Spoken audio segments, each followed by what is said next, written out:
They say every story starts with the first chapter. In accounting, that chapter is the general journal. In this video, we're going to learn what the general journal is, the 5 steps of journalizing, and how journal entries are created. We'll walk through the journalizing process step by step and look at several examples.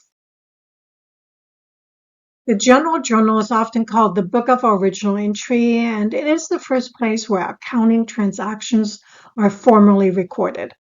Transactions are recorded in chronological order, meaning in the order they occur. In modern accounting systems, the journal entry is usually uploaded or created online by the accountant so that the next step, the posting to the general ledger, can be completed automatically. Every journal entry follows the same basic 5-step process. First, we analyze the transaction. Next, we identify whether the affected accounts increased or decreased. Then we apply the debit and credit rules and finally record the business transaction in the general journal.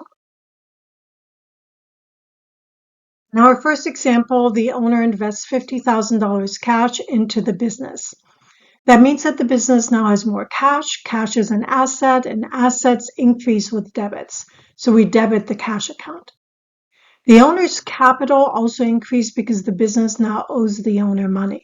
Money owed to the owner is called equity, and according to the dealer acronym, equity increases with credits. So we credit the owner's capital account.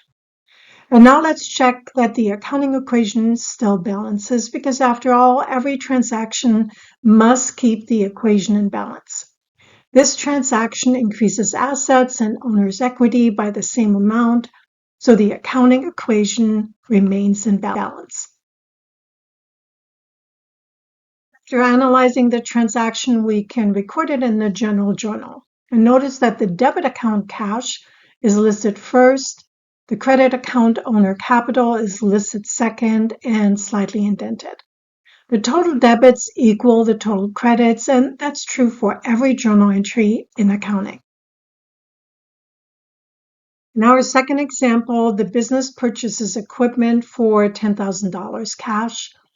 Cash decreases, so we credit cash because cash is an asset, and assets increase with debits, but because our cash decreased, we credit the cash account.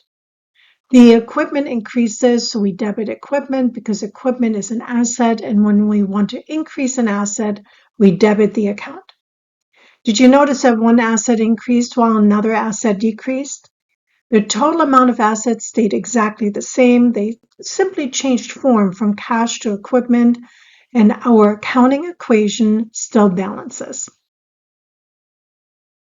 Now we can add the equipment purchase to the general journal by debiting the equipment account and crediting the cash account for $10,000. The new transaction is recorded below the previous entry because journal entries are recorded in chronological order. Again, the debit is listed first and the credit is listed second. The journal entry provides a complete history of everything that happened in the business and when it happened. In our final example, the business pays $2,500 cash for office rent. Rent expense increased. Rent expense fits into the expense category, and expenses increase with debits, so we debit the rent expense account. Cash decreases, so we credit cash because cash is an asset, and assets decrease with credits.